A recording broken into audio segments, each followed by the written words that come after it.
Olá, turminha do quarto ano, tudo bem com vocês? Hoje é a nossa sexta aula de redação. O conteúdo abordado são os textos de divulgação científica. Bom, em todos os gêneros é importante, tanto gênero como tipo textual, é importante estudar definição, características, estruturas, objetivos e outras coisas mais que façam com que a gente aprofunde os nossos conhecimentos. Vamos começar com a definição do texto de divulgação científica. É um tipo de texto expositivo e argumentativo mais elaborado. Expositivo porque ele vai expor um determinado assunto e um argumentativo mais elaborado porque o autor ele vai colocar argumentos que comprovem que o que ele está falando é verdadeiro. Por isso esses argumentos são bem elaborados.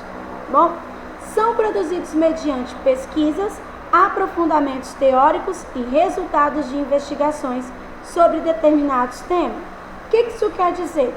Todo texto de divulgação científica, antes, a pessoa que vai escrever, ela vai fazer o quê? Pesquisas, ela vai pesquisar sobre essas teorias, vai aprofundar sobre esse assunto para depois ela divulgar o seu texto, certo? Então, antes tem todo um trabalho, uma preparação de investigação, de estudo, de observações para depois divulgar esse texto. Ele vai ser escrito por pesquisadores e especialistas no assunto abordado. Sempre que você tem um texto de divulgação científica sobre um determinado assunto, a pessoa que escreveu ela é especialista naquele assunto. Por exemplo, o texto das borboletas monarcas lá, que viajavam por um longo tempo e não se perdiam. O cientista foi lá, observou, criou, fez todas as observações, estudou, pesquisou e depois ele divulgou o texto. E ele é um especialista naquele assunto. Gente, lembrando a vocês que na aula de redação eu vou lendo o que está no slide, tá? E vou explicando posteriormente. Então vocês têm que acompanhar essa leitura e prestar atenção na explicação para que vocês compreendam melhor. E qual seria o objetivo de um texto de divulgação científica? Olha só, divulgação científica, divulgar ciências. E é isso mesmo. Ele vai divulgar a ciência, vai tornar a ciência uma coisa popular. Vai difundir o conhecimento científico, transmitindo assim diversas informações de valor indiscutível. Como assim? Bom, ele vai tornar a ciência algo mais popular. Antigamente, quando nós pegarmos nossos livros, vinha muito aquelas historinhas de contos de fadas, três porquinhos, o menino, o cordeiro e o lobo, o menino e não sei o que. Sempre vinha essas historinhas mais infantis, mais comuns, que os nossos pais ouviam bastante. Mas hoje em dia, a educação ela deu uma reviravolta, ela modificou. A gente tem a questão de interligar as nossas disciplinas, e aí os textos de ciências foram parar dentro dos livros de língua portuguesa. Porque, na verdade, nós temos que aprender a interpretar qualquer tipo de texto. E, nesse caso, o texto de divulgação científica, ele vai fazer com que a gente aprenda a interpretar textos com conteúdos de ciências, e isso é muito importante. Vai fazer com que a gente conviva mais com aqueles termos científicos que nós achamos tão estranhos, mas nós vamos convivendo e aí nós vamos aprendendo cada vez mais. Vamos falar agora um pouquinho sobre as características do texto de divulgação científica. Primeiramente, ele é expositivo porque ele vai expor um determinado conteúdo, ele vai trazer esse conhecimento através de uma exposição. A linguagem é formal. Gente, o texto de divulgação científica jamais terá aquela linguagem formal com marcas de oralidade. Isso não vai acontecer. Ele vai seguir as normas da língua portuguesa e o texto é com a linguagem formal. Presença de termos técnicos, tipos de linguagem científica. Ele vai trazer alguns termos técnicos, geralmente ele pode trazer até o significado desse texto técnico, desse termo técnico em um glossário. Gelane, mas se ele quer que todo mundo divulgar a ciência, todo mundo entenda, por que tem que ter termo técnico?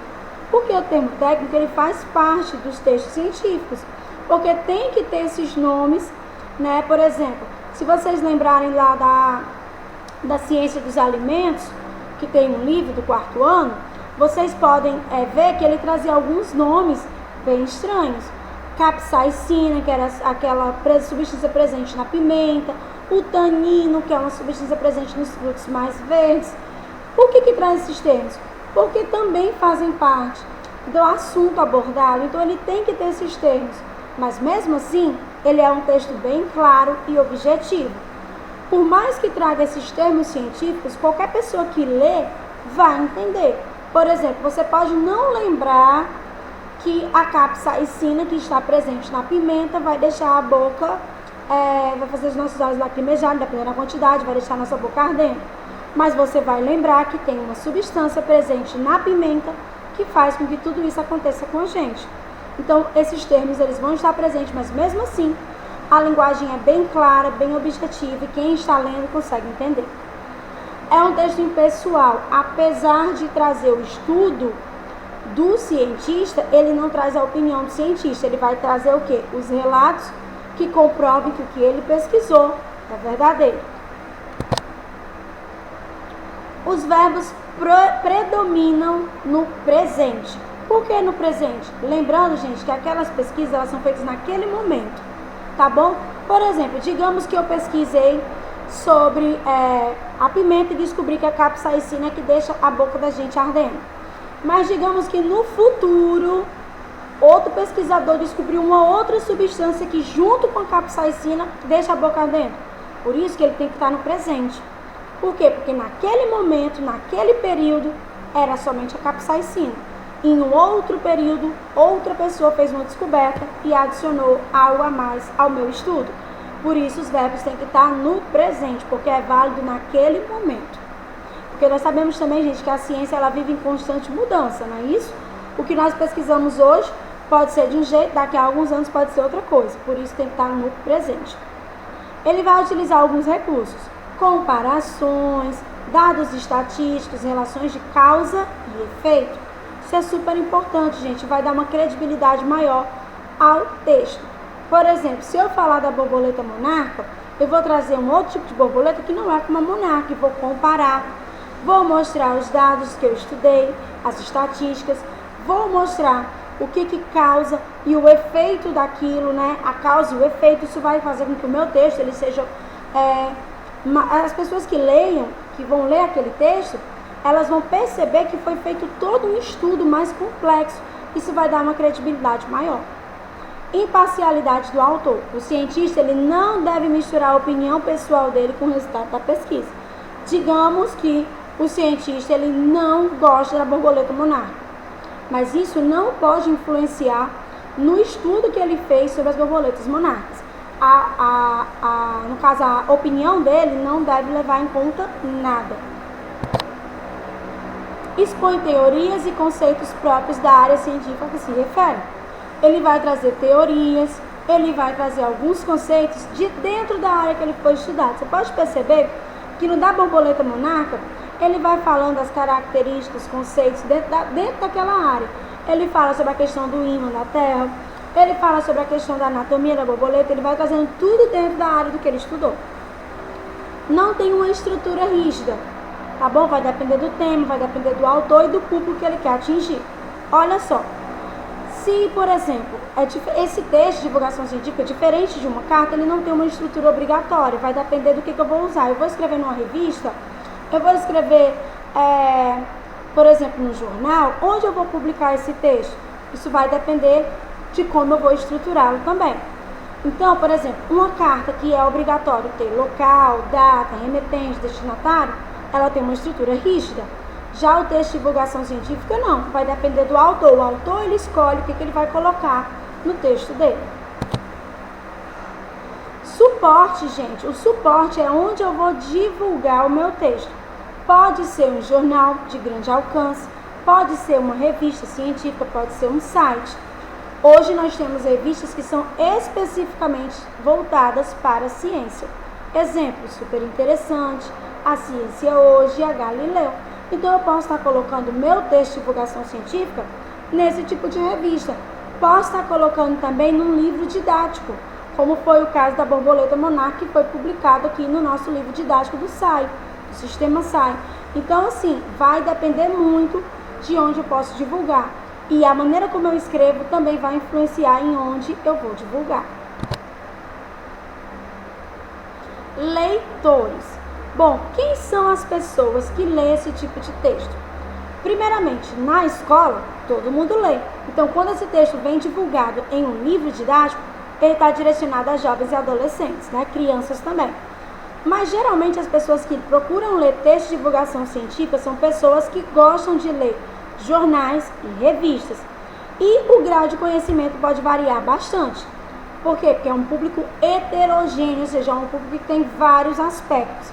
Pode incluir uma criança e pode ter um adulto, com formação universitária ou não, pode até mesmo ser um idoso. Então, os leitores desse texto vai depender bastante, mas geralmente são pessoas que gostam de ciências. E aqui nós temos algumas revistas que são voltadas para divulgar os textos de ciências. Nós temos a Galileu, nós temos a Ciência Hoje. Aqui, gente, a Ciência Hoje ela lançou uma linha só para criança, com uma linguagem bem própria para criança. E aqui nós temos a Super Interessante. Com relação à estrutura, esse tipo de texto, primeiramente, ele vai ser escrito em prosa, ou seja, parágrafo, não vai ter versos, rimas, né, estrofes, ele é escrito em prosa. O título, ele vai ser de fácil entendimento.